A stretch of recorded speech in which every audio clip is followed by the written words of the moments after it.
A very good morning, students. Welcome to our daily The Hindu News Analysis, and we are going to discuss the important news articles from today's newspaper.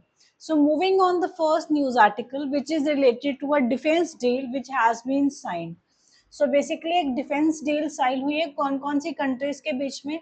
So, three countries are involved. So, it is Pakistan, Saudi Arabia and तुर्की, जिसको हम पहले Turkey कहते थे, सो उन्होंने नाम change करके तुर्किया कर लिया। सो इन तीनों के बीच में क्या है, डिफेंस डील साइन हुई है।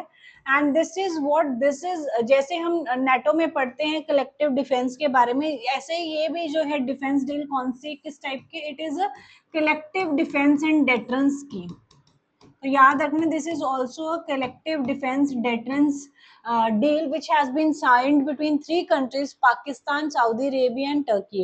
Seeing the situation जो वेस्ट एशिया में अभी हो रही है, एंड सऊदी अरेबिया भी what is facing the brunt of the war जो यूएसए और ईरान के बीच में चल रही है, as we seen हाउदीज ने क्या है सऊदी के जो पोर्ट्स हैं और सऊदी की जो शिप्स हैं उसके ऊपर अटैक किया, राइट। तो उसकी वजह से क्या है, now they have ultimately moved on to signing defence deal with other countries. तो उसमें से जो हमारे को देखने को मिल रही है, this is a deal sign between Pakistan, Saudi Arabia and Turkey. And this is कहाँ पे साइन हुई थी, इट वाज साइंड इन मक्का।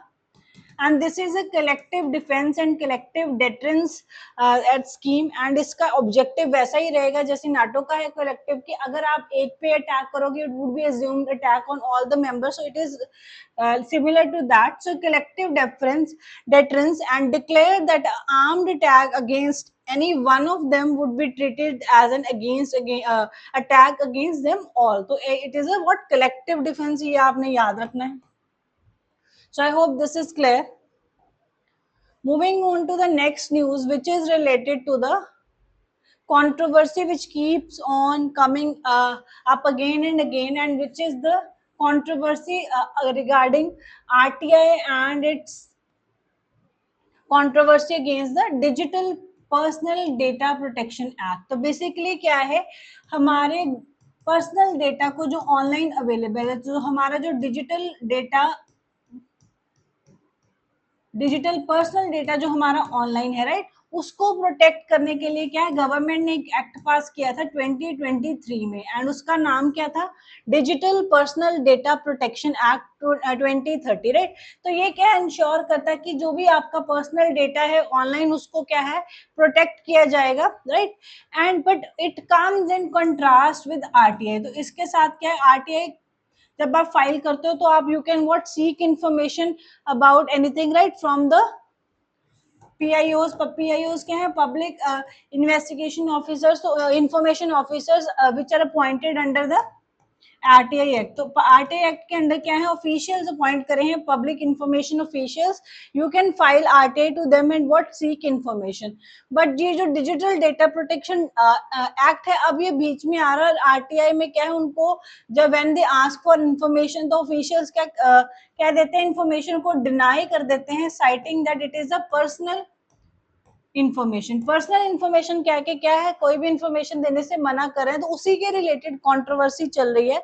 तो supreme court is also asking the same question कि क्या डेटा प्रोटेक्शन लॉ ये जो आपने बनाया है, क्या ये आरटीआई को, राइट टू इंफॉर्मेशन को क्रिपल तो नहीं कर रहा। सो इसके ऊपर क्या है, एक जो है whatever this plea was filed, and यही सुप्रीम कोर्ट का भी फर्दर क्वेश्चन था कि क्या ये जो अर्लियर जो एक्ट था वो तो आपको क्या अलाउ कर रहा था to access the information, but अभी जो दिस अमेंडेड एक्ट है, ये it is taking away the right to information का जो मॉरल जो क्रक्स है, उसको इट इज टेकिंग अवे। तो उसके ऊपर ही this debate is going on. So let's see कि कौन सा ऐसा पार्ट है डेटा प्रोटेक्शन का लॉ का जो आरटीआई एक्ट को क्या है वीक कर रहा है। तो इसके बारे में थोड़ा सा पढ़ते हैं। So okay, so when we talk about Digital Personal Data Protection Act, तो ये basically क्या है, this came into existence after the case Puttaswamy case. तो अगर आपको याद हो 2017 में एक केस हुआ जिसने सुप्रीम कोर्ट की जजमेंट क्या आई, supreme court judgement comes in the favour of right to privacy. Supreme court ने बोला कि क्या है, right to privacy is important part of article 21। तो ये आर्टिकल 21 राइट टू लाइफ का इंपॉर्टेंट पार्ट है कि हमें अपनी पर्सनल इंफॉर्मेशन को क्या है प्रोटेक्ट करने का राइट है। सो राइट टू प्राइवेसी आया अंडर विच केस, याद रखना KS Puttaswamy case, right. And इस केस के बाद में क्या है, right to privacy became the fundamental right. उसके बाद में एक सुप्रीम कोर्ट ने एक गवर्नमेंट ने एक कमेटी भी बनाई which was headed by Shri Krishna. So committee का नाम श्री कृष्णा कमेटी था। तो इस कमेटी को क्यों बनाया गया, बिकॉज गवर्नमेंट बनाना चाहती थी ऐसा एक एक्ट जिसका काम क्या हो कि वो डेटा को प्रोटेक्शन कैसे की जा सकती है, आपका जो डिजिटल डेटा है सिटीजन्स का उसको कैसे प्रोटेक्ट किया जा सकता है, इसके रिलेटेड गवर्नमेंट लॉ लाना चाहती थी। एंड उसके लिए गवर्नमेंट ने क्या बनाई, एक कमेटी बिठाई under the leadership of Shri Krishna. So इस कमेटी की जो रिपोर्ट आई है, this report ultimately led to the formation of this act which is digital data personal data protection act। तो ये इसकी बैकग्राउंड है जो आपने याद रखनी है। तो बैकग्राउंड में आपने दो चीजें याद रखनी है कि digital personal data protection act जो है ये कौन सी कमेटी की रिकमेंडेशंस पे बनता है, तो this is Shri Krishna committee की रिपोर्ट से ये प्रभावित है, राइट। एंड दूसरी बात, इंडिया में राइट टू प्राइवेसी की बात कब से होनी स्टार्ट हुई, जब से ये KS Puttaswamy versus union of India की जजमेंट आई in 2017 which made right to privacy a fundamental right under the article 21। I hope this is clear। And अब इस डाटा प्रोटेक्शन एक्ट में कंट्रोवर्शियल जो पार्ट है उसके बारे में पढ़ते हैं। तो बेसिकली क्या है, ये जो digital personal data protection act है ये एक इसमें एक सेक्शन है। कौन सा सेक्शन है, ये आपने सेक्शन याद रखना है। तो section is section number 44(3) of this act. ये क्या करता है, ये आरटीआई के एक एक्ट को अमेंड कर देता है। यहीं से सारी कंट्रोवर्सी और प्रॉब्लम स्टार्ट होती है, राइट। तो ये कौन से एक्ट को, कौन से सेक्शन को, आरटीआई के सेक्शन को अमेंड करते हैं, section 8 sub clause 1 sub clause J of the RTI act, right. And ये जो सेक्शन 8 सब क्लॉज 1J क्या है, ये बेसिकली आरटीआई का एक्ट का वो सेक्शन है जो हमें अलाउ करता है कि आप कौन कौन सी इंफॉर्मेशन को क्या असेस कर सकते हो, राइट। तो बेसिकली इसमें लिखा हुआ है एग्जेम्पशंस। तो this basically talks about the exemptions of RTI कि आरटीआई एक्ट के अंडर आपको कौन सी इंफॉर्मेशन नहीं मिल सकती, वो कहाँ पे मेंशन्ड है, वो मेंशन्ड है section 8 sub clause 1 sub clause J। ये इसमें अमेंड करता है एक वर्ड। पहले क्या, ये एक डिटेल्ड क्लॉज था, ये जो सेक्शन था 8 sub clause 1J, it was a detailed clause जिसमें लिखा था कि पब्लिक जो ऑफिशियल्स है, पब्लिक PIOs हैं, पब्लिक इंफॉर्मेशन जो ऑफिसर्स हैं वो डिनाई कर सकते हैं इंफॉर्मेशन। क्या लिखा था इस सेक्शन में, इसका अर्लियर वर्जन क्या था, अर्लियर वर्जन में लिखा था कि वो डिनाई कर सकते हैं इंफॉर्मेशन अगर उन्हें लगे कि जो इंफॉर्मेशन मांगी जा रही है वो इंसान की क्या है, पर्सनल इंफॉर्मेशन है, राइट, एकदम पर्सनल है, उसका कोई भी पब्लिक इंटरेस्ट उसमें इन्वॉल्व नहीं है, कि वो इंफॉर्मेशन उस आदमी की बहुत पर्सनल है और किसी भी तरीके से उसमें कोई पब्लिक इंटरेस्ट इन्वॉल्व नहीं है। तो उस बेसिस पे क्या है, उस इंफॉर्मेशन को देने से मना किया जा सकता है। या फिर ये लगे कि वो जो है, अगर आप वो इंफॉर्मेशन किसी की देते हो तो उसकी राइट टू प्राइवेसी क्या है, इन्वेड हो रही है, उस केस में भी क्या है, पब्लिक ऑफिशियल्स क्या, पब्लिक इंफॉर्मेशन ऑफिसर क्या है, डिनाई कर सकता है आपको इंफॉर्मेशन अंडर आरटीआई, राइट।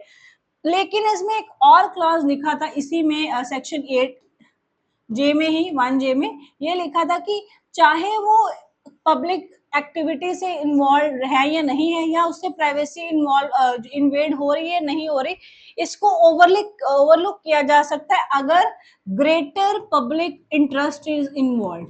अगर कोई ऐसा इंफॉर्मेशन है जिससे क्या है, greater public interest is being affected, तो उस केस में आपकी प्राइवेसी को क्या है, नीचे किया जा सकता है और पब्लिक इंटरेस्ट को ऊपर करते हुए उस इंफॉर्मेशन को क्या है, उस इंफॉर्मेशन का एक्सेस दिया जा सकता है। तो आपकी ये एक्सेप्शन है, डिनाई की जा सकती है in the case of where there is greater public interest is involve. तो बेसिकली क्या है, ये सेक्शन प्रोपोर्शनैलिटी की बात करता था। तो it talks about what, proportionality, what does proportionality says कि अगर आपने कंपैरिजन करना है प्राइवेसी, राइट, और पर्सनल इंटरेस्ट का, एक तरफ रखनी है प्राइवेसी और पर्सनल इंटरेस्ट और एक तरफ रखना है आपने पब्लिक इंटरेस्ट, राइट। फिर देखना है कौन सी चीज ज्यादा मायने रख रही है। अगर तो इंसान की प्राइवेसी और पर्सनल इंटरेस्ट ज्यादा बड़ा है, उसमें जो इन्वॉल्व पब्लिक इंटरेस्ट वो कम है, तो उस केस में क्या है, इंफॉर्मेशन क्या की जा सकती है, डिनाई की जा सकती है। लेकिन अगर पब्लिक इंटरेस्ट बहुत बड़ा है और as compare to personal interest छोटा है, तो उस केस में क्या है, information can be allowed under the RTI act. तो ये क्या कहता था सेक्शन 8(1)J, तो बेसिकली चाहे तो वो एग्जेम्प्ट कर रहा है कि आप पर्सनल इंफॉर्मेशन नहीं दोगे, लेकिन वो साथ में एक कंडीशन भी लगा रहा है प्रोपोर्शनैलिटी की। अगर उसमें क्या कह रहा है कि अगर पब्लिक इंटरेस्ट बड़ा होगा तो ये जो एग्जेम्पशन है इसको डिनाई भी किया जा सकता है, राइट। बट अब जो ये सेक्शन ऐड हुआ है 44 sub clause 3 in the data protection act, ये सारे इस क्लॉज को डिलीट करके एक सिंपल लाइन के साथ इसको रिप्लेस कर रहा है, and it is saying that information which relates to the personal information that will be denied. तो आरटीआई में अब चेंज करके क्या लिख दिया कि कोई भी ऐसी इंफॉर्मेशन जो पर्सनल है उसको क्या है, under section 1(1) sub clause 1(J) उसको क्या है, डिनाई किया जा सकता है। तो ये जो सारी हमने डिस्कशन करी कि कंपेयर किया जाएगा कि पब्लिक इंटरेस्ट बड़ा है कि प्राइवेट इंटरेस्ट बड़ा है, वो सब अब हटा दिया, राइट। तो इसकी वजह से क्या हो गया, सिंपल बस इतना ही कहना है पब्लिक इंफॉर्मेशन ऑफिशियल को कि ये पर्सनल इंफॉर्मेशन है, हम नहीं देंगे, तो उनको कोई अब जरूरत नहीं है ये प्रोपोर्शनैलिटी टेस्ट परफॉर्म करने। तो इससे क्या हुआ, बेसिकली राइट टू इंफॉर्मेशन का जो रियल सेंस था, जो रियल फील था, जिस पर जो इट वाज गिविंग की वो जो राइट दे रहा था आपको, इससे जो आपको ट्रांसपेरेंसी इंश्योर हो रही थी, वो सारा जो इसका मीनिंग है अब खत्म होता जा रहा है because of after this amendment. तो ब्लैंकेट एग्जेम्पशन दे रहा है कि बस कहना है पर्सनल इंफॉर्मेशन और इंफॉर्मेशन देने की जरूरत नहीं है। पहले क्या था कि पब्लिक ऑफिशियल डिनाई कर सकता है इंफॉर्मेशन अगर क्या है, उस इंफॉर्मेशन का कोई भी पब्लिक इंटरेस्ट नहीं है और अगर वो किसी की प्राइवेसी को इन्वेड करे। लेकिन इन दोनों केसेस में भी वो फिर भी दे सकता है if larger public interest is involve. तो बेसिकली क्या है, यहाँ पे प्रोपोर्शनैलिटी देखी जाती थी कि प्रोपोर्शनली क्या बड़ा है, क्या पब्लिक इंटरेस्ट बढ़ा है या प्राइवेट इंटरेस्ट बढ़ा है, तो उस बेसिस पे एग्जाम्पशन होगी। लेकिन अब तो कहानी ही खत्म होगी कि ये सब कुछ करने की जरूरत नहीं है, कि अगर कोई पर्सनल इंफॉर्मेशन है तो उसको मत दो। अब उसमें क्या है, किसी कितना भी पब्लिक इंटरेस्ट जो इन्वॉल्व है वो फर्क नहीं पड़ता, आपकी पर्सनल इंफॉर्मेशन है तो वो शेयर नहीं की जाएगी। सो this is what taking away the spirit of this RTI act, right.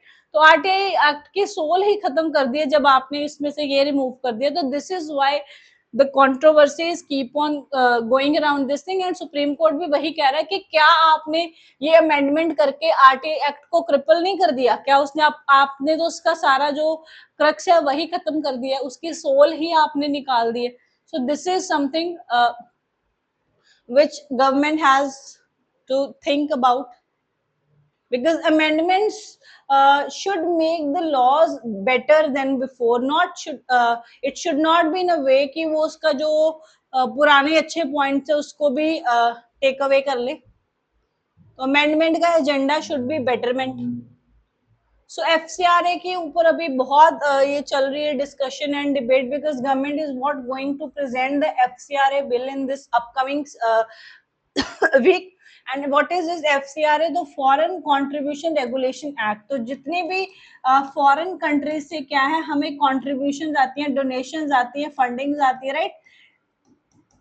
किनको आती हैं, जैसे एनजीओ को आती हैं, डिफरेंट डिफरेंट जो चैरिटी इंस्टीट्यूट्स हैं उनको आती हैं, मिनोरिटी इंस्टीट्यूट्स हैं, राइट। उन सबको क्या थी, फॉरेन से क्या है बहुत सारी डोनेशंस आ रही हैं, उनको वो पैसे को कैसे यूज करना है और वो उसका मिसयूज ना हो, तो उस चीज को रेगुलेट करने के लिए क्या है, गवर्नमेंट ने फॉरेन कंट्रीब्यूशन रेगुलेशन एक्ट पास किया हुआ है।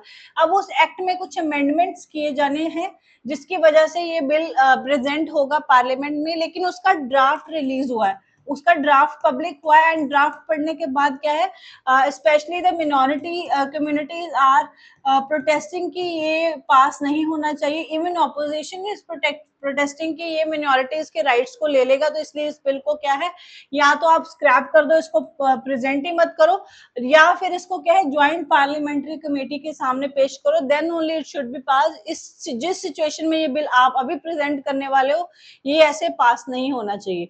तो इसमें क्या क्या कंट्रोवर्शियल एस्पेक्ट्स है हमने कल भी डिस्कस किए थे, एक बार थोड़ा सा रिवाइज कर लेते हैं। तो इसमें जो सबसे ज्यादा कंट्रोवर्शियल एस्पेक्ट है जिसकी वजह से प्रॉब्लम हो रही है, that is the introduction of a clause related to designated authority.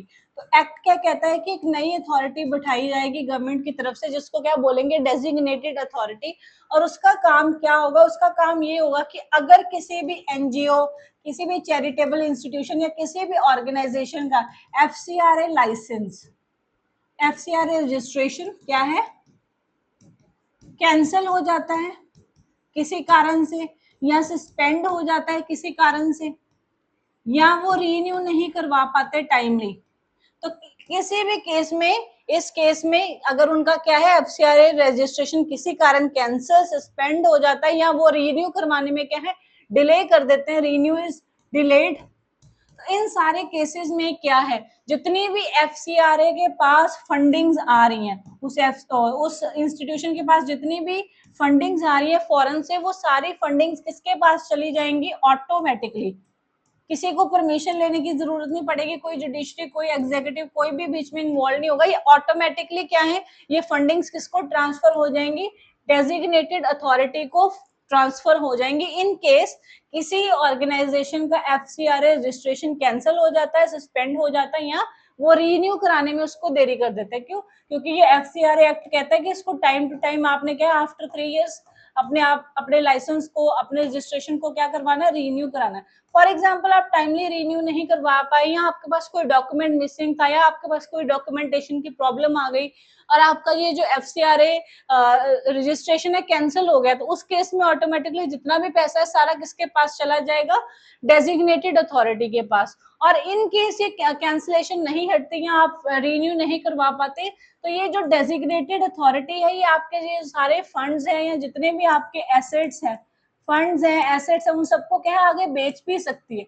और ये सारा जो पैसा आपकी फंड वगैरह जो बेच के सब आएगा, उसको क्या है कंसोलिडेटेड फंड ऑफ इंडिया में डिपॉजिट कर देगी।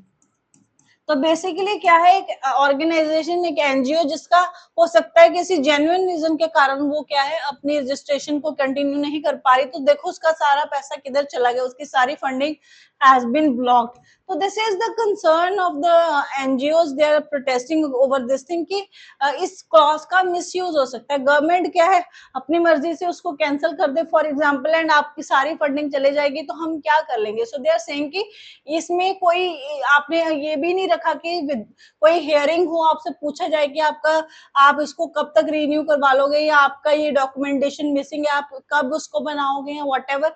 तो कैंसिलेशन के बाद देयर इज नो हियरिंग, सीधा का सीधा क्या है आपका फंड्स और आपके एसेट्स जो हैं और ट्रांसफर हो जाएंगे डेजिग्नेटेड अथॉरिटी को विदाउट एनी प्रायर हियरिंग और जुडिशियल डिटर्मिनेशन।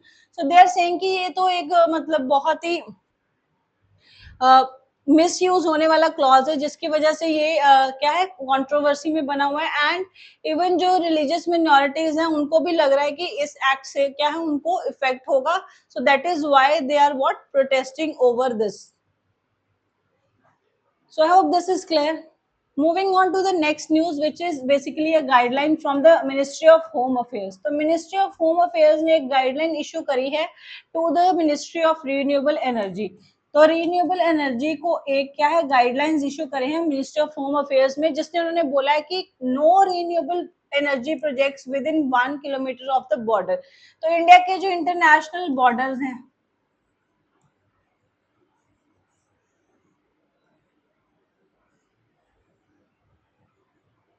राइट, इधर क्या हमारे पाकिस्तान के साथ बॉर्डर है, जिसको एंड दिस साइड पे क्या we are sharing borders with China, right, यहाँ पे we are sharing borders with Bangladesh, here we are sharing borders with what Myanmar, here we are sharing border with Nepal also, यहाँ पे Bhutan is also there, right. तो इतने हमारे neighbouring countries है। तो basically क्या है मिनिस्ट्री ऑफ होम अफेयर्स ने क्लियरली बोला है कि जहां पे भी इंटरनेशनल बॉर्डर्स इन्वॉल्व है, इंटरनेशनल बॉर्डर के 1 किलोमीटर के तक आप, right, so 1 kilometre from the international border क्या है, आप कोई भी किसी भी तरीके का रिन्यूएबल एनर्जी प्रोजेक्ट नहीं लगा सकते। Is it clear? तो क्या है 1 किलोमीटर तक तो क्या है, कंप्लीट बैन है। तो there would be no renewable energy की इंस्टॉल, क्योंकि बहुत सारी ऐसी एप्लीकेशन आ रही थी मिनिस्ट्री ऑफ होम अफेयर्स के पास क्लियरेंस के लिए कि हम क्या बॉर्डर एरिया के पास ये जो कोई विंड प्लांट या सोलर एनर्जी प्लांट लगाना चाहते हैं, तो उन्होंने अब क्लैरिटी दे दी है कि ऐसा कुछ नहीं होगा, 1 किलोमीटर तक अलाउड नहीं है। देन अगर आप इंटरनेशनल बॉर्डर से अप टू 50 किलोमीटर तक जो भी प्रोजेक्ट लगने वाले हैं, या उनको क्या है, उनको क्लियरेंस लेनी पड़ेगी किससे, मिनिस्ट्री ऑफ होम अफेयर से। अगर आप इंटरनेशनल बॉर्डर से 50 किलोमीटर के आसपास के एरिया में लगाने जा रहे हो तो आपको क्लियरेंस लेना पड़ेगा, और केस टू केस बेसिस पे क्लियरेंस होगा, क्या है, आपको डिनाई भी किया जा सकता है, राइट। एंड 1 किलोमीटर तक तो कंप्लीट बैन लगा दिया, उसके लिए तो पूछने की भी जरूरत नहीं है, वो इस सेट बैन है कि नहीं लगाया जाएगा। देन इसमें ये भी बोला गया कि ये जो होंगे रिन्यूएबल एनर्जी प्लांट्स जो लगाने वाले जो प्रोजेक्ट्स के जो इसके ओनर्स हैं, उनको गाइडलाइंस ये भी इशू है कि कोई भी ऐसी जो है किसी इंजीनियर को, स्टाफ या किसी भी एम्प्लॉय को या लेबर को आपने हायर नहीं करना जो पाकिस्तान, बांग्लादेश या चाइना से है। तो ऐसी कोई भी इंजीनियर, कोई लेबर, कोई एम्प्लॉय, कोई भी स्टाफ जो पाकिस्तान, बांग्लादेश और चाइना से है, उसको क्या है, मिनिस्ट्री ऑफ होम अफेयर्स की क्लियरेंस के बिना आपने काम पे नहीं लगाना, राइट। तो अगर लगाओगे तो आपके ऊपर स्ट्रिक्ट एक्शंस लिए जाएंगे, और कोई भी लैंड जो है ट्रांसफर नहीं होगा किसी भी फॉरेन कंपनी को without the prior approval of the ministry. तो because taking into context the national security of India, right, तो borders are what, restricted area रहते हैं, और बॉर्डर्स नेशनल सिक्योरिटी के पॉइंट ऑफ व्यू से भी बहुत इंपॉर्टेंट रहता है, तो इसीलिए strict guidelines are being issued by the ministry of home affairs. Okay, comment section में you are going to tell me certain questions regarding the bordering states of India. तो bordering countries के बारे में हम देखते हैं। तो आपने मुझे बताना है कि इंडिया कौन कौन के कंट्रीज के साथ, हम कौन कौन सी कंट्रीज के साथ बॉर्डर शेयर कर रहे हैं। दूसरी बात बताना आपने, किस कंट्री के साथ हमारी जो मैक्सिमम लेंथ ऑफ बॉर्डर है, हम किस कंट्री के साथ क्या हम सबसे ज्यादा बॉर्डर शेयर कर रहे हैं, मैक्सिमम लेंथ ऑफ बॉर्डर हमारी कौन सी कंट्री के साथ शेयर हो रही है, right. Then you need to tell me सबसे स्मॉल बॉर्डर हम किस कंट्री के साथ शेयर कर रहे हैं, smallest length of border sharing with which country, ये भी आपने बताना है। देन कमेंट सेक्शन में आप चौथा क्वेश्चन बताएंगे, what is the name of the international border between India and Pakistan, India and Pakistan के जो बॉर्डर का नाम क्या है, what is that line called. Fifth question is what is the name of India and China borders, तो India China के between जो border line है उसका नाम क्या है। Then also tell me the name of the border between Pakistan and Afghanistan, उस border line का नाम क्या है। Okay, six and seventh question is USA और कनाडा के बीच की जो बॉर्डर है उसका क्या नाम है। These are very very important. You should know है, आपको टिप्स पे होने चाहिए। And last, what is the border between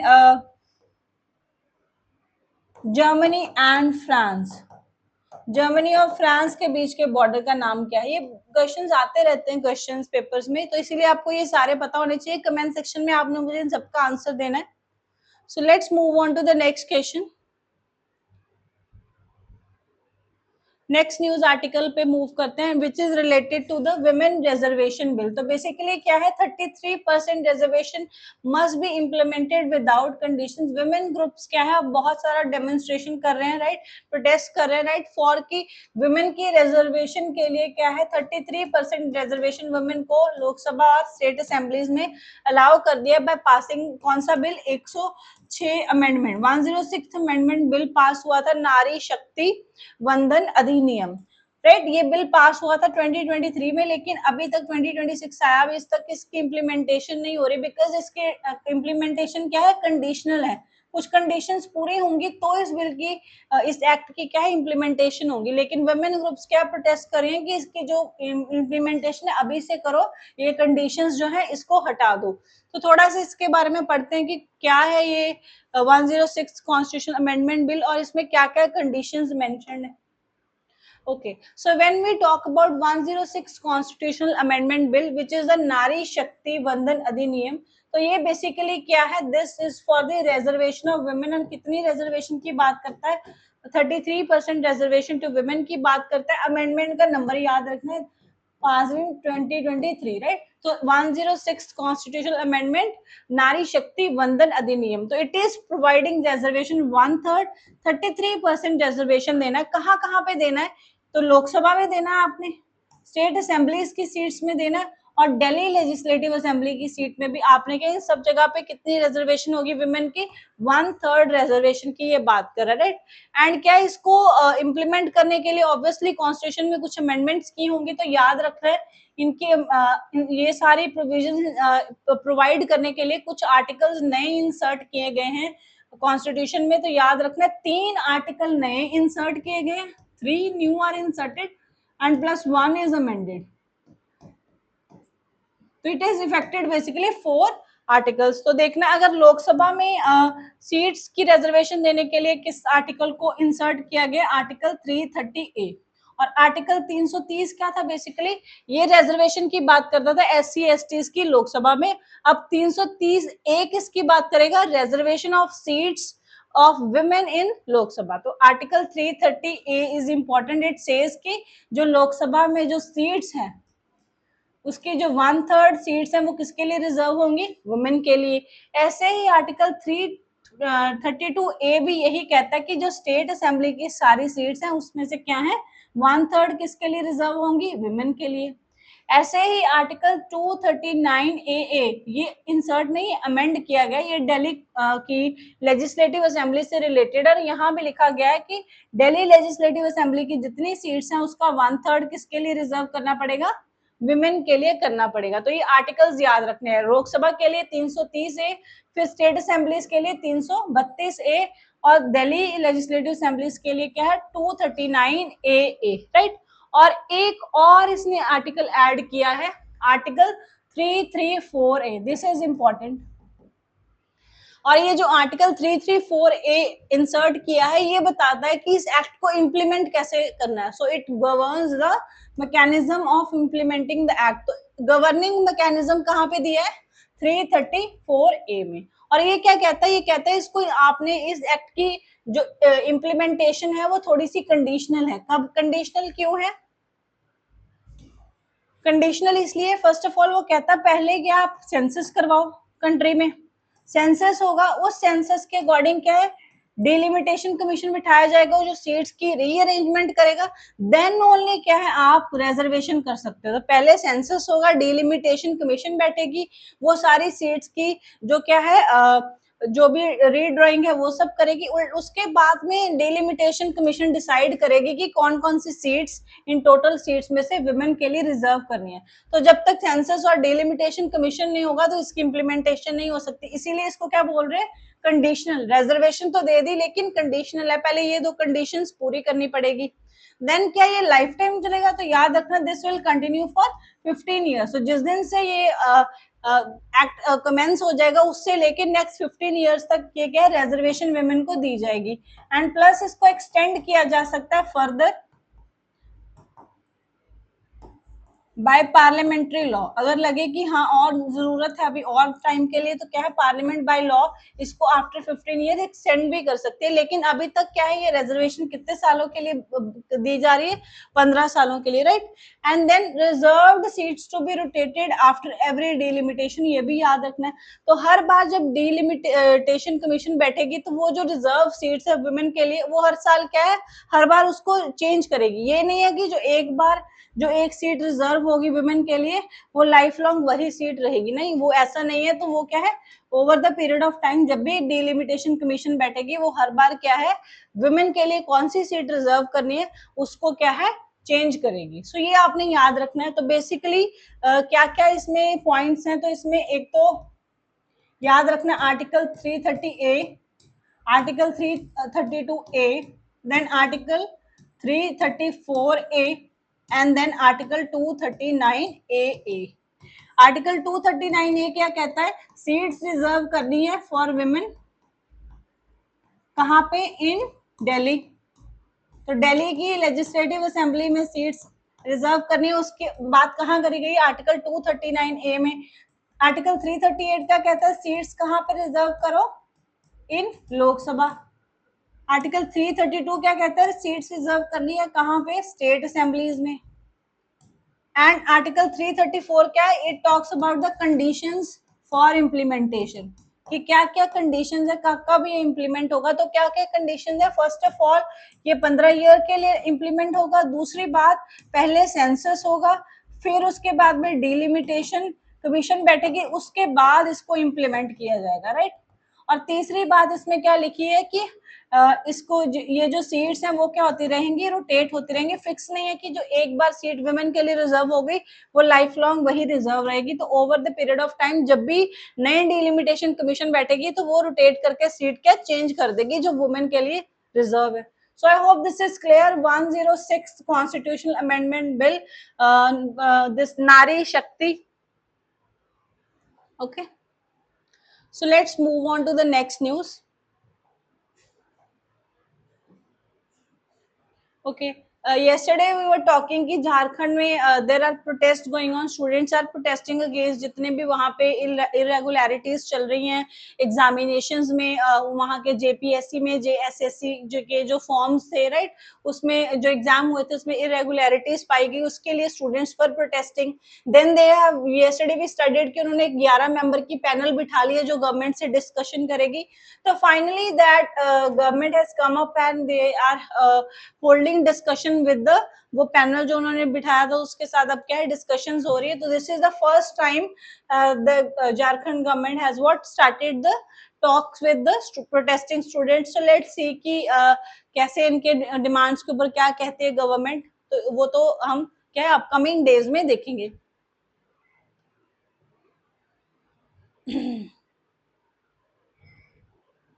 Okay. So moving on to the editorial page. So editorial page basically talks about the changing logic of India and USA partnership, right? So basically it is saying that कि अभी India और USA की जो partnership की जो ideology है it has changed over the period of time, right? And it is saying कि पहले क्या था, इंडिया और चाइना, इंडिया और यूएसए की जो पार्टनरशिप थी ये किस बेसिस पे थी कि चाइना इज राइजिंग. तो चाइना इज राइजिंग, इसको कंटेन करने के लिए क्या है यूएसए इंडिया के साथ पार्टनरशिप बना रहा था because through India they want to keep a check on China. और इंडिया भी क्या है बिकॉज चाइना वाज राइजिंग तो India need a partner for its growth as well. तो इस बेसिस पे क्या है दिस चाइना के राइजिंग फैक्टर की वजह से क्या है इंडिया और यूएसए की पार्टनरशिप बढ़ रही थी. बट ये क्या पुरानी बात हो गई है. अब इंडिया और यूएसए का जो रिलेशनशिप है वो सिर्फ इस बेसिस पे नहीं चल रहा कि चाइना इज राइजिंग और यूएसए चाइना को काउंटर करना चाह रहा है. अब इस चीज पे भी चल रहा है because this Trump government is what it has come up with a new policy which is saying flexible realism. तो यूएसए का अब जो रिलेशनशिप बनाने का जो एजेंडा है वो क्या है फ्लेक्सिबल रियलिज्म की बात करता है यूएसए, जिसमें वो क्या है वो आइडियोलॉजी से ज्यादा इस चीज पे फोकस कर रहा है कि कौन सी कंट्री हमें कितना कंट्रीब्यूट कर सकती है, राइट. सो सिर्फ वो अब इंडिया के साथ रिलेशनशिप इसलिए नहीं रखना चाह रहे कि यहाँ की वो चाइना को क्या है काउंटर कर सके. अब क्या है अब इंडिया के साथ रिलेशनशिप इस चीज पे भी डिपेंड कर रहा है कि what India can do for USA and what it can bring on the table other than China only, right. तो हम क्या strategically उनको क्या प्रोवाइड कर सकते हैं उसके ऊपर भी डिपेंड कर रहा है, राइट, इंडिया और यूएसए का relation. So it is changing over the period of time. So it is saying that with China's emergence as Washington's principal strategic competitor, India assumed growing strategic importance in the USA's calculation. तो जब China was rising as a USA's competition, तो India की जो importance है USA में क्या है strategically खुद ही बढ़ गई. But now क्या है, over the period of time this has changed, and now Washington is increasingly likely to assess even close partners through the lens of reciprocal economic benefits. तो अब यूएसए क्या है, rather than बस ये China factor नहीं देख रहा, अब ये भी देख रहा है कि कितना रेसिप्रोकल इकोनॉमिक बेनिफिट उनको भी हो सकता है, राइट, रादर कि क्या यूएसए ही इंडिया को कंट्रीब्यूट कर रहा है या इकोनॉमिकली इंडिया भी यूएसए को कंट्रीब्यूट कर रहा है, कितना आप टेक्नोलॉजिकली एक दूसरे की हेल्प कर सकते हो. सो नाउ क्या है, India can no longer assume that intensifying US China competition by itself will enhance its strategic relevance. तो अब सिर्फ इस चीज पे इंडिया और यूएसए का रिलेशनशिप डिपेंडेंट नहीं है कि यूएसए और चाइना के बीच में कंपटीशन कितना बढ़ रहा है. Now the partnership must increasingly rely on what India brings to the table on China's rise alone, right. तो रादर देन सिर्फ चाइना फैक्टर, अब हम और भी क्या उनको प्रोवाइड कर सकते हैं, that is what India and US relationship is now being judged on, right? So this was the author's view.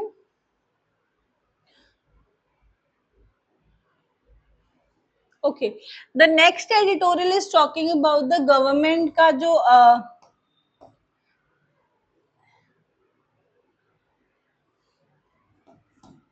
it is basically talking about the making UPI now chargeable.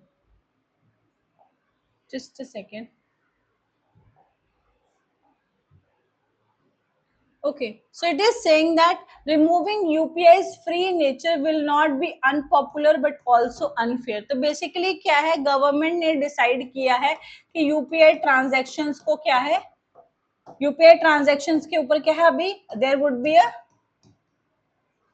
Payable charge, एक fee लगाई जाएगी जब भी आपको UPI transaction करोगे, तो उसके ऊपर क्या है, क्या है, the payment processors can, payment gateways can charge a fees, right.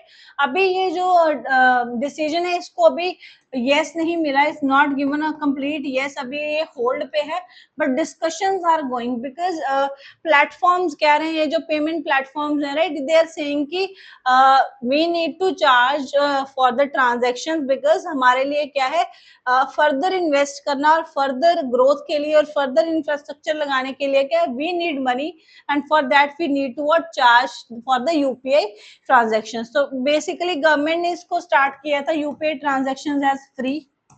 जब आप यूपीआई से ट्रांजैक्शन करते थे तो उस पर कोई भी चार्ज नहीं लगता था, फ्री था. बट बाद में क्या है, in the government has ultimately what amended in 2021, and जहाँ पे क्या है, ट्रांजैक्शन के ऊपर चार्ज लगना स्टार्ट हुआ, but that charge we were not paying, that the charge was being paid by the government. Government was paying that charge, but government अपनी जेब से थोड़ी दे रहा था, government was paying through taxpayer का money only, right. indirectly we are already paying for UPI transaction अगर देखा जाए. बट अभी ये जो डिसीजन लिया गया है, इसको कैसे लिया गया है, पेमेंट्स एंड सेटलमेंट एक्ट में क्या है, चेंज करके गवर्नमेंट ने अलाउ किया है कि government over the period of time ये बता सकती है कि कौन कौन से ट्रांजेक्शन के ऊपर क्या है, यूपीआई चार्ज लगा सकते, राइट. तो ये एक चेंज किया गया है in the act, right. And अभी तक जो गवर्नमेंट सोर्सेज से और जो इंफॉर्मेशन आ रही है बाहर, वो ये लग रहा है कि जो बड़े बड़े ट्रांजेक्शन होंगे क्या है, उनके ऊपर अभी फिलहाल क्या है, यूपीआई चार्ज लगाने की बात करी जा रही है. लेकिन क्या है, the author is saying that already we are paying. How we are paying? Because in 2021 the government introduced a scheme where it paid the payment gateways and banks a subsidy to cover the cost of processing transactions up to 2000 done by the smaller merchant. तो जितनी भी transaction 2000 से कम की थी, right, उनके ऊपर जो भी यूपीआई चार्जेस का खर्चा आता था, वो क्या थी, government was paying, right, from 2021. But and उसके लिए क्या, गवर्नमेंट ऑलरेडी अभी तक 11,000 करोड़ के आसपास पे कर चुके हैं. बट ये जो अगर हम सोचे यूपीआई का चार्ज जो गवर्नमेंट पे कर रही है, तो बेसिकली वो भी क्या है, टैक्स पेयर का मनी है, तो वी ऑलरेडी आर पेइंग. तो rather than that the article is suggesting कि रादर देन चार्जिंग यूपीआई के लिए क्या है, चार्जेस जो लगाने हैं, rather than shifting the burden on consumer, what can the government do, what government can ask the RBI to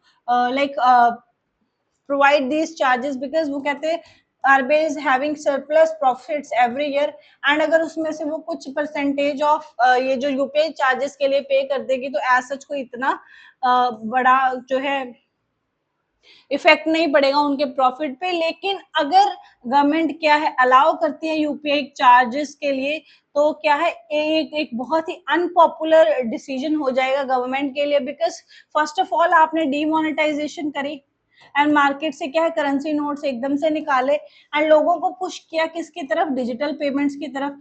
and digital payments की तरफ पुश करने के लिए आपने यूपीआई फ्री भी रखा। अब क्या है लोगों को डिजिटल पेमेंट्स की आदत हो गई, now you are what moving back कि आप यूपीआई को चार्जेस लगाओगे अब। लेकिन अगर आप article is saying and it is but obvious also कि अगर आप यूपीआई के ऊपर ट्रांजैक्शन, छोटी छोटी ट्रांजैक्शन के ऊपर हर बार चार्ज लगेगा तो पीपल वुड व्हाट, इसकी वजह से क्या डी डिजिटलाइजेशन हम दे सकते हैं। तो डी डिजिटलाइजेशन हो सकता है कंट्री में, और क्या हो सकता है, people moving back to cash. तो लोग क्या फिर से कर सकते हैं मूव कैश की तरफ। तो ये जो सारा आपने इतना प्रोसेस किया कंट्री को डिजिटल पेमेंट्स की तरफ पुश करने का, वो सारा जो आपका एफर्ट्स है वेस्ट जा सकता है if you what let the UPI payment gateways to charge. तो rather than letting the burden shift on the consumer, government should come up with some other ways to make this work. So this is what the editorial is also talking about.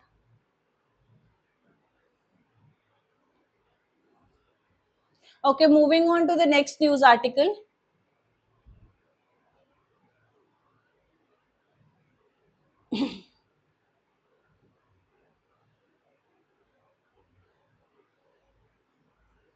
ये एक data है related to the imports of LPG in India. तो याद रखना है USA only accounts for the 67% of LPG imports in India. तो जितना भी लिक्विफाइड पेट्रोलियम गैस का हम इम्पोर्ट कर रहे हैं राइट, तो वो क्या है एलपीजी इम्पोर्ट्स का हमारा 67% कहाँ से आ रहा है, अकेले यूएसए से आ रहा है। तो इसी से आप समझ सकते हो कि अब इंडिया जो है यूएसए को इकोनॉमिकली भी रेसिप्रोकेट कर रहा है right. So USA has today become India's largest supplier of the liquefied petroleum gas. तो हमें इतनी गैस जो बेच रहे हैं, तो उनको भी क्या इकोनॉमिकली फायदा हो रहा है ना इंडिया के साथ रिलेशनशिप में।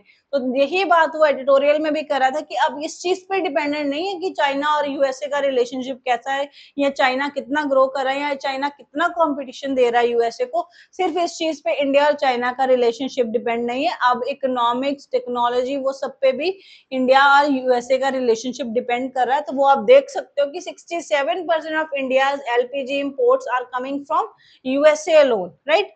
तो हम क्या उनके अच्छे ट्रेडिंग पार्टनर भी हैं। Okay, this is a bit factual information, लेकिन आपने याद रखना है एक एआई फर्म है by the name of wonderful right. ये वंडरफुल क्या है, एक एआई फर्म है, और ये कौन सी कंट्री से, कौन सी एआई कंट्री की है। So this is AI firm of Netherlands and this is finally starting its operations in India. तो याद रखना है कि इसके इंडिया में it is starting its business operations with its offices in Mumbai and Bengaluru. दो ऑफिसेज खुल रहे हैं, Netherland based AI firm by the name of wonderland, ये याद रखना है। इसके मैनेजिंग डायरेक्टर का भी नाम याद रखना है, Bhavik Rathod has been appointed as the managing director of the wonderful in India right. तो ये इंफॉर्मेशन आपने याद रखनी है।